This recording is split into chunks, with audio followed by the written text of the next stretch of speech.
Kapolres Aceh Utara bersama rombongan mengunjungi sungai menuju pedalaman yang terisolir di Desa Lubuk Pusaka, Kecamatan Langkahan. Rombongan menyerahkan berbagai jenis bantuan dan membuka bakti sosial. Sejumlah personil Polres Aceh Utara menggunakan motor trail menuju lokasi daerah terpencil di Aceh Utara.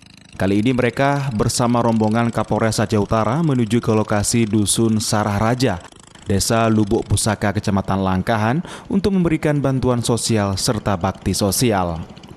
Sementara itu Kapolres Aceh Utara AKBP Deden Hek Saputra bersama para personil Polres mengarungi Sungai Arakundo menggunakan perahu mesin untuk mengantarkan bantuan kepada penduduk desa setempat.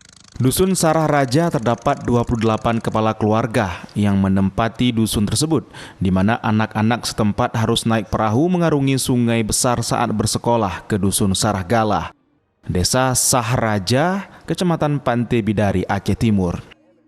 Pemberian bansos dan bakti sosial sengaja dipilih Dusun Sarah Raja karena daerah tersebut kurang perhatian.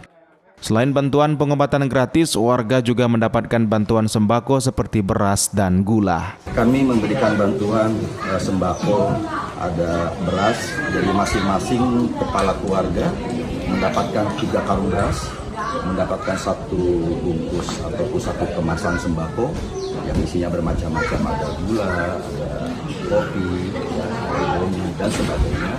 Kemudian juga kami membagikan masing-masing satu keluarga itu mendapatkan 1 Al-Quran dan 1 Iqra. Insya Allah mudah-mudahan bisa berguna dan bermanfaat. Mudah-mudahan bisa berkah untuk kita semua. Penyerahan bansos dilakukan di Balai Desa, sementara pengobatan gratis kepada warga dilakukan oleh Poliklinik Polres Aceh Utara, dibantu tenaga kesehatan Puskesmas Langkahan.